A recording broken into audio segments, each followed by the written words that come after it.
멀쩡한 의사들의 본격 재능 낭비 프로젝트 나는 의사다 시즌 4 보이는 라디오입니다. 멀쩡한 의사들만 모셔야 되는데 오늘 강보승 교수님 멀쩡한 것 같습니다. 오늘의 주제 아주 재밌습니다. 술 종류에 따라서 진짜 숙취가 다른가? 달라진다면 이유는 뭔가? 알코올 전문가 모시고.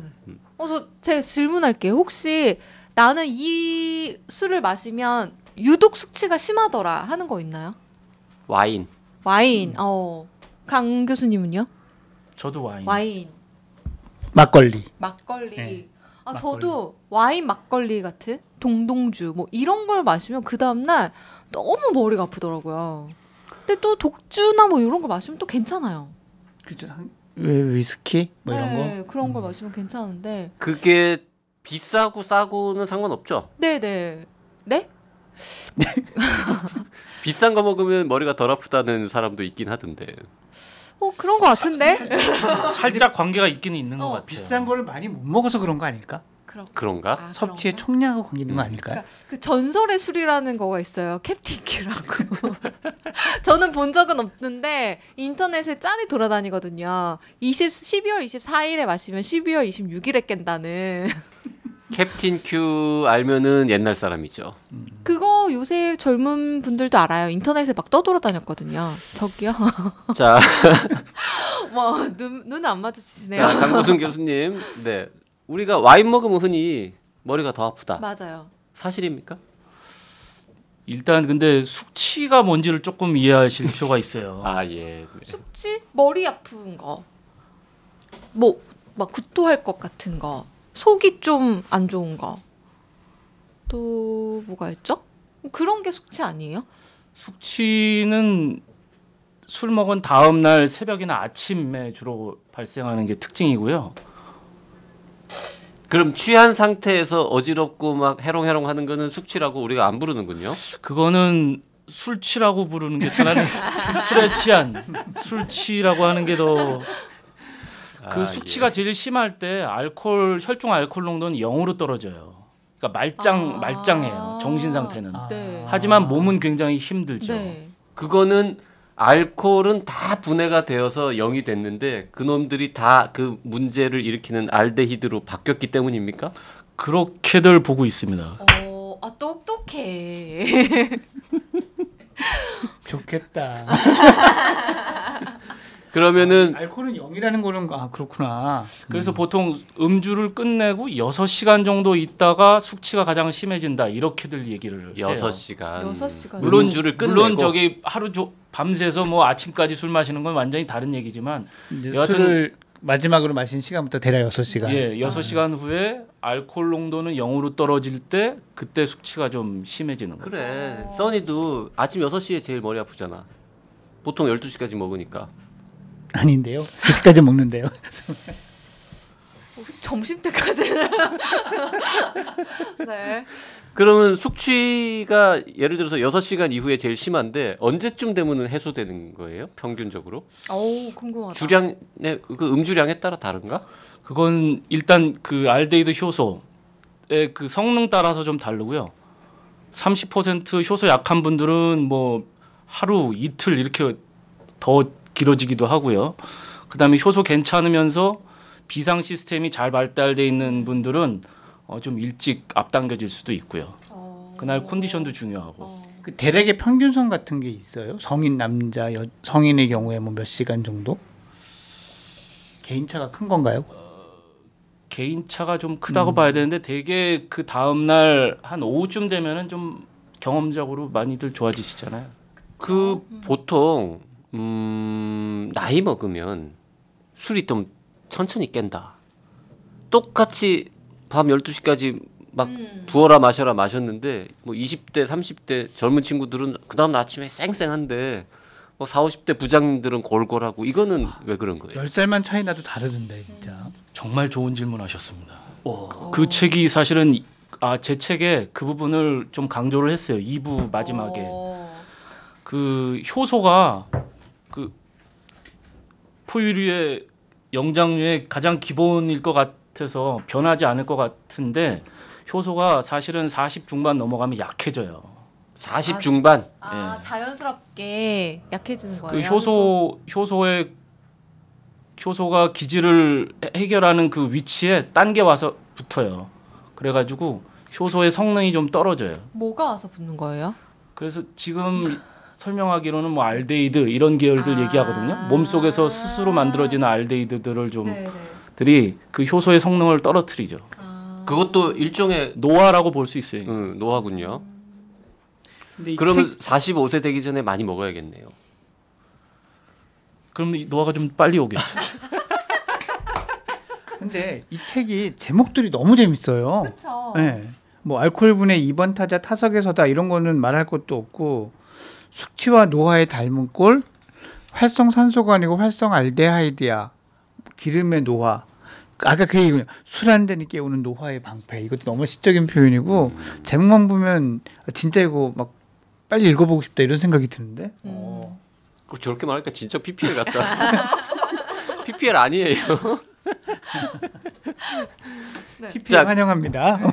그러면 아까 다시 돌아가서 예. 그럼 술의 종류에 따라서 숙취가 달라지는 거는 확실히 사실인 것 같은데 왜 그런 것 같습니까? 그러니까 숙취는 여하튼 알데히드가 포인트인데 술 중에서 그 알코올만 있는 게 아니고 성분에 알데히드도 있어요. 애초부터. 애초에? 예, 애초에 술에 그 가장 없는 알코올만 주로 있는 술이 뭔가 하면 보드카. 그다음에 한국의 희석식 소주.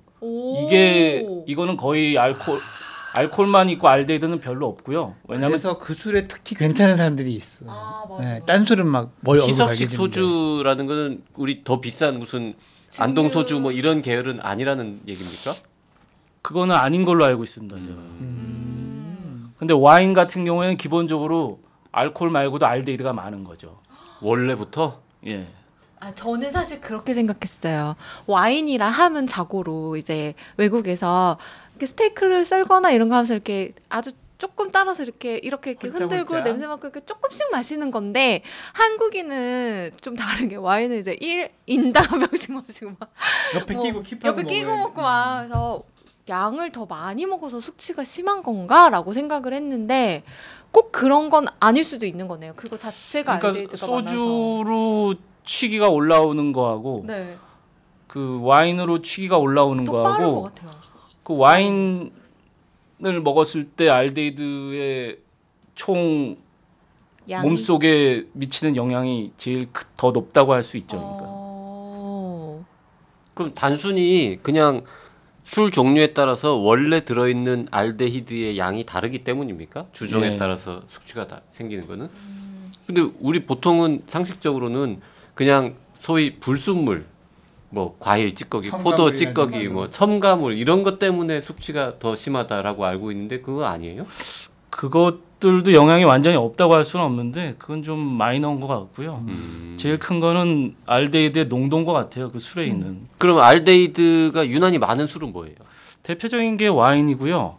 그다음에 와인 중에도 굉장히 강화된 와인이라고 있거든요. 포르투갈 계열 와인. 포트 와인이라고 하는 거 말하는. 예, 그거 단맛 그거, 강하게 예, 내는. 그게 아마 그거가 제일 높은 걸로 저는 알고 있어요. 네, 여기 그 술 한 잔의 의학 속에 강보순 교수님이 정리해 놓은 게 있는데요.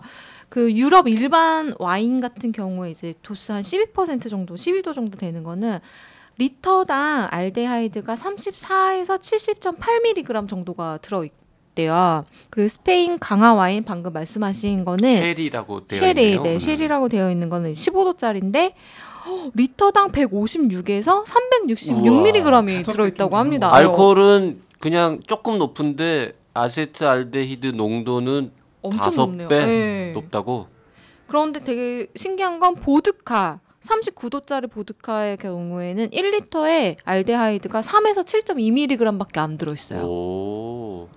그리고 또 다른 독주인 위스키 40도짜리 같은 경우에는 보드카보다는 좀 많이 들어있는데 이것도 28에서 56mg 정도 리터당 이렇게 들어있다고 합니다. 상대적으로 위스키는 알데히드 농도가 알코올 들어간 거에 비해서는 좀 그렇죠. 적은 편이에요. 그게 알코올 도수로 우리가 마시는 양이 네, 결정된다고 네, 네. 했을 때는 적은 거죠. 어. 네, 3분의 1 정도 된다고 차라리 봐야죠. 이게 더 유리할 수도 있는 부분이 있죠. 그래서 왜 보통 독주가 더 깔끔해 마시고 난 뒤에라고 얘기를 하는데 일리가 있는 거죠. 일리가 이런 이유 때문에. 있네요. 맥주는 아세트알데히드 농도가 리터당 9에서 16mg. 근데 얘는 좀 많이 얘는 많이 마시잖아요. 마시니까. 알코올 도수가 낮으니까 많이 네. 마시니까 그러면은 알코올 대비로 이렇게 비유하면은 어쨌든 보드카가 숙취는 제일 없다. 보드카하고 한국의 희석식 소주 희석식 소주는 얼마나 들어있어요? 이 표현 없네. 거의 없어요. 그것도 진로 진로밖에 생각이 안 나네. 회사 또 뭐 있지 않나요? 참이슬, 참이슬이고 처음처럼 처음처럼. 뭐 진로즈. 네, 그렇죠. 무학, 경월, 어머, 뭐 이런 네. 시원, 한라산, 뭐. 한라산. 뭐. 그렇죠, 그렇죠. 걔네들은 장담 못해요. 제가 두 군데 회사만 그 연구소에 전화해서 물어본 거거든요. 진로하고 그다음에 처음처럼. 유명한 게 또 뭐가 있죠? 회사가 처음처럼. 처음처럼. 주로 하나만 기억하시는 하여튼 거예요. 주로 그걸 드시는구나. 한국에 제일 유명한 그 소주 만드는 회사 네. 두 군데 전화하니까 거기는 거의 없더라고요. 어. 자기들이 일부러 다 증류를 다단계로 해가지고 걸러낸대요. 그 중에 하나가 진로인 건 확실하고 이제 또 유명한 게 무엇인지에 대해서는 회사까지는 잘 모르겠고 처음처럼. 근데 그 우리나라 그 희석식 소주의 알데하이드 농도는 강보승 교수님이 물어보신 결과 리터당 0.05에서 0.1mg만 들어있대요. 세계 최고의 술이네 그러면. 그러니까 싸지. 제가 이걸 알데히드 조사하면서 좋지. 책 쓰면서 느낀 게 한국 희석식 소주는 진짜 좋은 술이구나 이렇게 하여튼 깨달았어요 저도. 전 세계에 널리 팔아야겠는데? 아니 꼭 뭐 지금 술 한 잔도 독이 된다는 거를 말씀하러 나오신 분 앞에서 소주를 많이 팔아야 된다고 하시면 하여튼 그렇다 하더라도 뻘개지면 스톱해야죠. 자 그러면 우리가 이제 아까 그 불순물이 들어있기 때문에 뭐 와인이 머리 아프다 이거는 별로 상관없다라고 했으니까 아예 상관없는 건 아니고요. 그러니까 약간밖에 상관이 없다고 하면 우리 보통 무슨 과일 오이 소주 소주, 뭐 과일 뭐 섞어 먹고 뭐 요구르트 타 먹고 맞아, 뭐 맞아. 이런 거 하면 머리 더 아픈 것도 사실이 아니겠네요. 그 발효주 아까 막걸리 말씀하셨잖아요. 발효주 계열에는 또 알데히드가 더 많아요. 일반적으로 발효주. 예, 그러니까 희석식 소주보다 와인, 막걸리 이런 물론 모든 술은 발효주긴 하지만 여하튼 일반적으로 알려져 있는 과실주 이런 네네. 것들은 알데히드가 좀 많아요. 이게 발효되는 과정에서 뭔가 생성이 되나 봐요. 예. 그럼 아까 방금 대표가 얘기했지만 그냥 무슨 과일 소주류 같은 거는 그럼 큰 상관은 집에서 담근 거 이런 건. 집에서 담근 거는 차이가 좀 있지 않을까? 뭐 자신은 못하겠지만 마늘 알데히드 제법 있을 것 같은데. 이분은 진짜 그 훌륭한 선생님인 것 같은 게 모르는 게 너무 많네. 대개 사기꾼들은 모르는 것도 다 아는 것처럼 막 얘기를 하는데 질문 딱 받아보면 그거는 제가 모르겠다고. 정직하신 분이에요. 그 질문 너무 많이 하세요. 알데하이드를 검출할 수 있는 화학물질 같은 게 있나? 갑자기 집에서 소주에다 이렇게 과일 소주 담궈본 다음에 한번 이렇게 테스트해보고 싶다는 생각이 들었어. 제가 힌트를 하나 드릴게요. 향이 좋으면은 되게 알데히드가 같이 있을 가능성이 높아요. 그러니까 맥주 같은 경우는 에일 맥주가 있을 가능성이 좀 더 높죠. 자, 우리가 가격 얘기도 했었는데 그러면 포도주 한 병에 10,000원짜리도 있고 막 100,000원짜리도 있고 100,000원짜리도 있고 1,000,000원짜리도 있잖아요. 비싼 와인일수록 숙취가 더 심합니까? 제발 그랬으면 좋겠어요. 그건 제가 잘 모르겠는데 아니 자신 있게 비싼 와인이 좀 알데히드가 적은 것 같아요. 안타깝네요. 그러면 어떤 오늘 교훈은 독주가 숙취가 적다라는 거는 거의 사실인 것 같다. 그런 특히 경향성은 보드카, 있다. 특히 보드카. 그리고 발효주류가 그리고 무엇보다도 한국의 희석식 소주 우리가 맨날 사랑하면서도 한편으로는 약간 아래로 봤던 그 소주가 네가 정말 좋은 술이냐 술이다. 이랬는데 제가 꼭 이 대목에서 말씀드리고 싶은 게 있어요.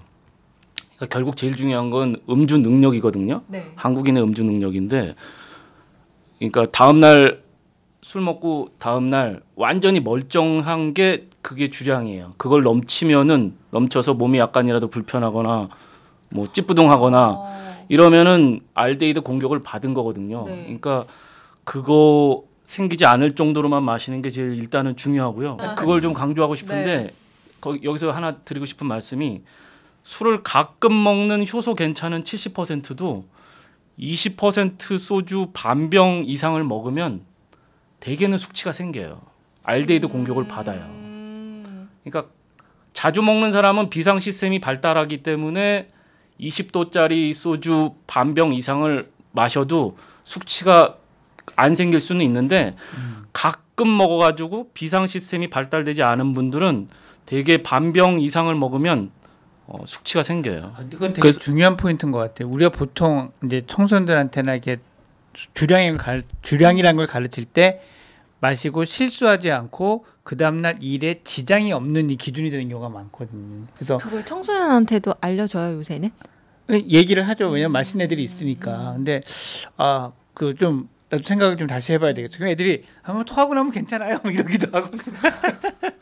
속 좀 미식거리는데 그냥 라면으로 해장하고 나면 괜찮아요. 이러기도 하거든요. 하여튼 다음 날 아침에 몸이 개운한 거 고기까지가 주량이다.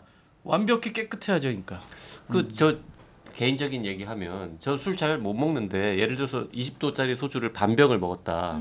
그럼 얼굴 빨개지고 되게 막 심장도 빨리 뛰고 막 저기 힘들단 말이죠. 뭐 취한 것 같고 머리도 좀 아프고. 근데 다음 날 아침에 깨면 아무렇지도 않아요. 진짜요? 응, 그 정도 마셔가지고는. 그러면은 저는 주량이 소주 반병인 겁니까? 일주일에 술 몇 번 드세요? 한두 번? 많으면 아주 많으면 3번? 제가 좀 자세하게 말씀 못 드린 게 하나 있는데 비상 시스템 중에서 유전적으로 조금 좋은 걸 갖고 있는 분들이 있어요. 그러면은 30% 효소 약한 분들 중에서도 술 분해가 좀 잘 되는 분들이 있더라고요. 하지만 그렇다 하더라도 뻘개진다는 의미는 그 순간에 알데히드 공격을 받는다는 거니까 발암 물질이 몸에서 돌아다닌다는 얘기니까 피하는 게 좋죠. 어쨌든 뭐 강 교수님의 핵심 주장은 어쨌든 술은 몸에 해롭다. 붉어짐 우리가 신호등 빨간 거 보이면 멈추듯이 멈춰야 된다. 얼굴이 더 권하면 빨개지면 안 된다. 나도 멈추고 상대방도 멈추게 해줘야 되고 서로 서로. 얼굴빛은 음주량의 신호등이다. 그렇게 말할 수 있습니다. 빨간색이면 멈춰라. 그리고 한국 소주 참 좋다. 진로이즈 굿. 자, 주류 소주 회사에서 뭔가 협찬 하나 들어오지 않을까 기대해 보면서 그럴 수도 방송 있겠네요. 여기까지 하겠습니다. 술을 싫어하는 사람은 없습니다.